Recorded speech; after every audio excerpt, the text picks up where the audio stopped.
Pour mieux comprendre cette prière des malades, ce qui se passe, comprendre ce que Jésus veut faire, je vous propose de réécouter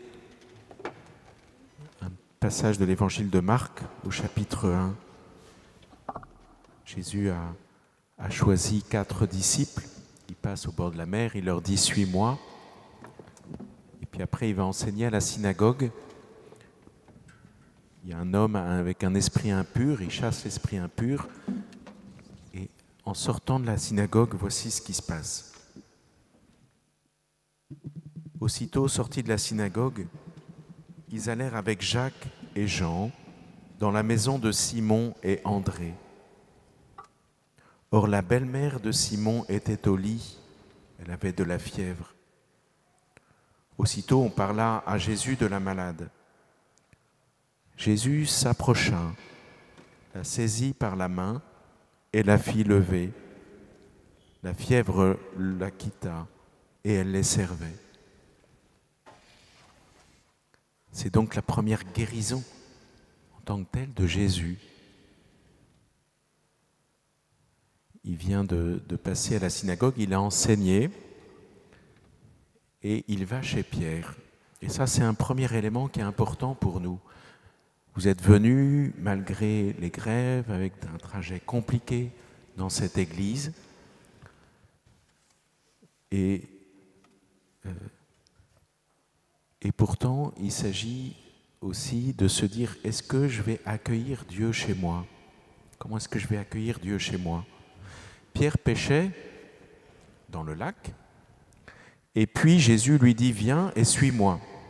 Ce qui est un peu étrange, quelqu'un que vous ne connaissez pas, qui vient dans votre vie, sur votre lieu de travail, et qui vous dit maintenant, viens, laisse tout tomber, suis-moi. Il n'y a que Dieu qui peut avoir une telle autorité. Si quelqu'un venait comme ça, demain, pas demain, c'est jour férié, ça ne marche pas, voilà, mais lundi prochain, dans votre lieu de travail, vous direz, mais qui es-tu ? Seul Dieu peut m'emmener dans un lieu sans me dire où on va. C'est ce qu'il a fait avec Abraham, c'est ce qu'il a fait avec Moïse aussi, avec tant d'autres. Seul Dieu peut me dire, de toute façon, là où je t'emmène, c'est bon, et tu n'as pas besoin de savoir, fais-moi complètement confiance. Et donc Pierre reçoit cet appel comme venant de Dieu, et il se met à suivre cet inconnu. Aux surprises, cet inconnu le conduit dans sa propre maison. Il ne sait pas où on va, et il va chez lui. C'est très important ça. Est-ce que j'accepte d'accueillir Jésus chez moi ? Est-ce que j'accepte d'accueillir l'autorité de Dieu chez moi ? Je suis venu à Saint-Nicolas-des-Champs parce que je reconnais que Dieu est important, notamment peut-être parce que je souffre dans mon corps ou qu'un de mes proches souffre ou ne va pas bien. C'est une chose, c'est beau ce que vous avez fait là. Mais c'est autre chose de dire je veux accueillir Jésus chez moi, dans ma vie, au milieu de mon lieu de repos. Lui dire Jésus rentre, la vaisselle n'est pas faite, le ménage n'est peut-être pas bien fait depuis longtemps, peut-être qu'il n'y a rien à manger dans les placards ou dans le frigo, mais je veux t'accueillir chez moi. Je veux que l'autorité de l'amour de Dieu rentre chez moi. J'accepte cela. C'est pas si facile que ça. Parfois, on a bien envie de Saint-Nicolas-des-Champs, je demande la guérison, dans ma paroisse le dimanche, je demande à être chrétien, mais chez moi, je fais ce que je veux. Hein. Si Jésus est là, est-ce que je peux continuer à dire du mal de cette partie de la famille qui m'agace ? Est-ce que je peux continuer du mal à dire, de continuer à dire du mal d'un tel, un tel ? Si Jésus est chez moi, est-ce que je peux continuer à être tenté du côté de l'astrologie, du côté de telle ou telle chose ? Mais non, Jésus, t'es là. Prends ta place maintenant. C'est aussi ta maison. Et donc je ne peux plus faire ça. Et du coup, c'est pas sûr que nous ayons tant envie que ça de l'accueillir chez nous, dans notre maison. Ce premier miracle de Jésus, cette première guérison de Jésus, elle nous dit que le guérisseur et la guérison, ça va ensemble, qu'on ne peut pas les séparer. Il ne s'agit pas simplement d'enlever une douleur dans mon cœur, dans mon corps, de réconcilier ma famille. Il s'agit d'installer la présence du Christ, de Jésus Sauveur, dans ma vie et chez moi. C'est tout autre chose. C'est beaucoup plus grand et beaucoup plus important. Voilà le contrat. Vous êtes venu pour 1 centimètre de contrat et d'emblée, il vous en propose 1 kilomètre. Voilà. C'est la bonté de Dieu, sa surabondance. C'est son amour infini qui surgit là. Peu importe l'état de ta maison. Moi, je veux une communion avec toi parce que je t'ai créé et ça me plaît de partager ta vie. J'ai quitté la gloire du ciel. J'ai quitté la plus grande proximité et cet amour infini du Père pour venir dans ta maison, pas simplement pour te guérir, pour partager ta vie, tout ce que tu as, pas simplement ta souffrance et ta douleur, tout de toi. Voilà ce que nous dit dans un premier point ce miracle. Et puis, la belle-mère de Pierre est couchée, elle a la fièvre. Et Jésus, on parle à Jésus. Donc Pierre dit, tu sais, ma belle-mère, elle va pas bien, voilà, peut-être les autres membres de la famille lui disent à Jésus cela, et Jésus ne dit rien. Et ça, je trouve ça très beau. C'est fatigant les gens qui vous parlent alors que vous avez de la fièvre. Ceux qui souffrent le plus dans notre assemblée, ils le savent. De temps en temps, il y a des gens qui viennent me rencontrer, qui veulent me faire parler, alors ça ne va pas bien, etc., qui ont une mauvaise curiosité, et ça m'énerve. De temps en temps, il y en a d'autres qui ne voient pas que je suis fatigué, que je n'ai pas envie de parler de mes souffrances, que ça m'épuise. Il y en a d'autres qui nous donnent des conseils, alors ça c'est pire que tout, déjà que je souffre, et en plus je me prends une leçon de morale sur comment je devrais pencher telle plante qui m'améliorerait, etc. Franchement, ça me fatigue. Parfois, il y en a qui me disent « Allez, courage, vas-y, tiens bon », mais moi, je suis épuisé dans ma volonté, parce que j'ai mal, parce que j'en peux plus.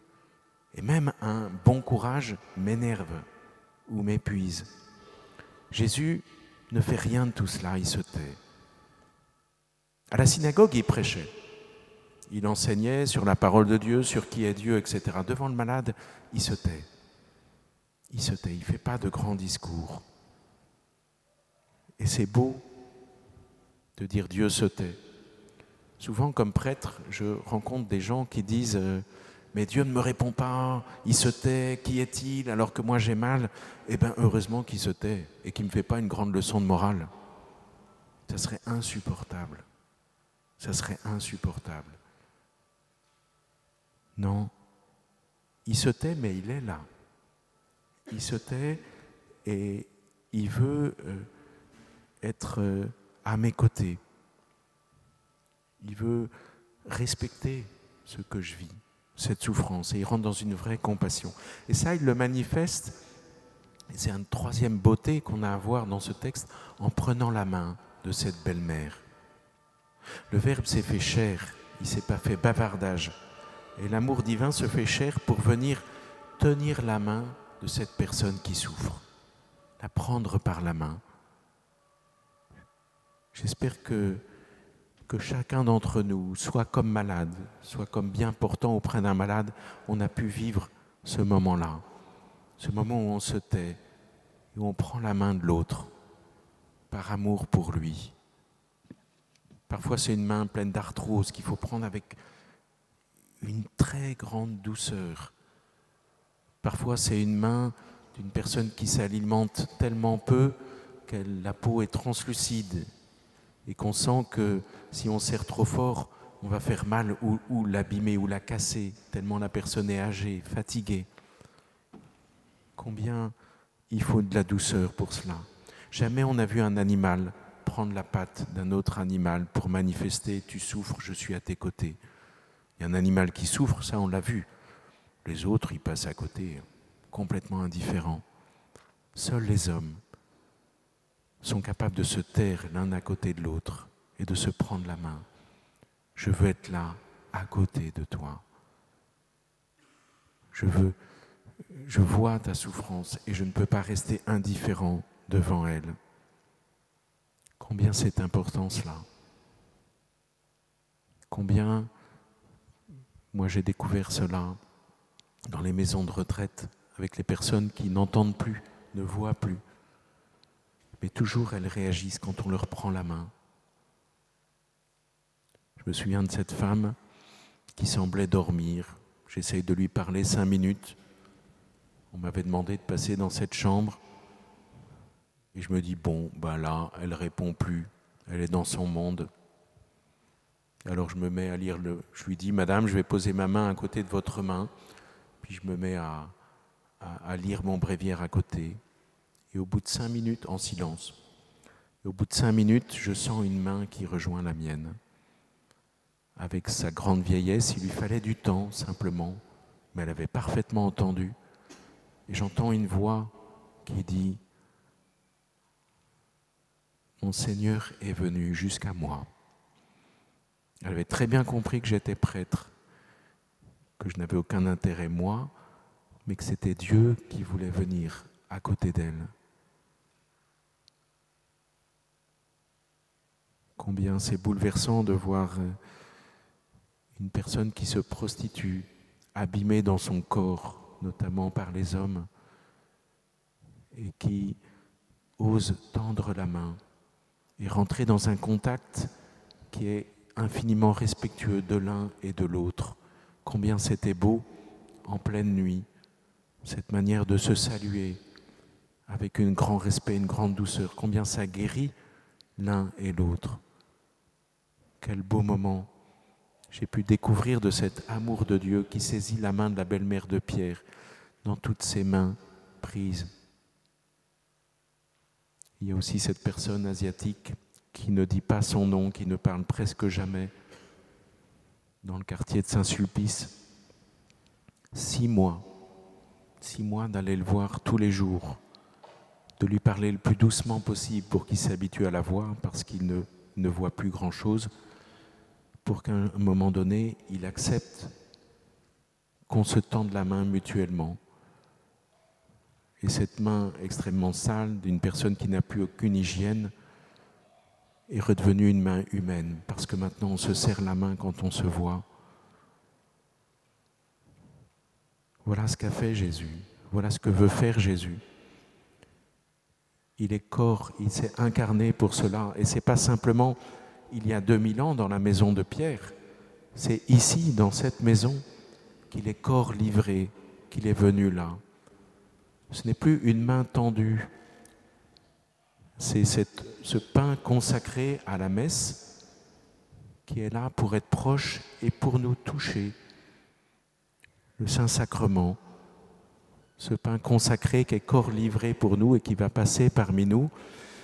Seulement, ce n'est pas que le jeudi soir que nous avons à vivre ça. C'est une invitation pour nous à revenir le dimanche dans n'importe quelle paroisse, peu importe, et à découvrir que Jésus veut vraiment un contact physique avec nous, que nous puissions tendre les mains quand nous avons reçu le baptême, préparer ce qu'on appelle la première communion, tendre les mains pour recevoir ce corps livré pour nous au creux de nos mains, parce qu'il veut vraiment nous toucher, comme il l'a fait avec la belle-mère de Pierre.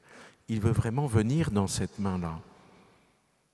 Il y a 2 manières de communier, les 2 sont respectueuses, mais qu'il est beau de penser à cette première guérison de Jésus quand on tend les mains pour recevoir le corps du Christ.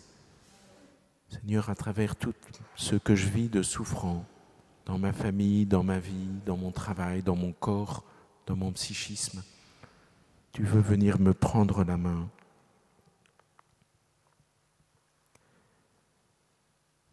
Et puis elle est guérie et elle se met à servir. Alors dans l'Évangile, dans l'ensemble de l'Évangile, les hommes et les femmes sont appelés serviteurs de la même manière. Donc, s'il vous plaît, voilà, ne voyez pas une femme qui sert à la maison. Voyez un enfant de Dieu qui retrouve sa dignité en en servant les autres, c'est-à-dire en aimant les autres de manière très concrète. Voilà ce qu'elle fait. Elle n'est plus une femme fiévreuse que l'on doit servir. Elle est quelqu'un qui joyeusement peut se mettre à aimer et à aider les autres. Et cela nous pose une question. Pourquoi je suis venu à Saint-Nicolas-des-Champs? Pourquoi je veux guérir au fond? Parce que la souffrance, la douleur, c'est insupportable, d'accord. Mais ça ne suffit pas, il faut aller plus loin. Est-ce que je veux vraiment guérir pour aimer? Est-ce que je veux guérir parce que j'en ai marre qu'on s'occupe de moi? Je veux à nouveau être autonome. Je veux que mes yeux fonctionnent pour pouvoir faire le ménage moi-même parce que j'en ai assez, que ce soit des aides ménagères qui viennent chez moi. Je veux pouvoir faire ma toilette moi-même parce que c'est humiliant que quelqu'un d'autre vienne faire ma toilette. Cela est légitime. Mais ça peut être aussi une part de fierté, de temps en temps, qui n'accepte pas d'être aimé des autres.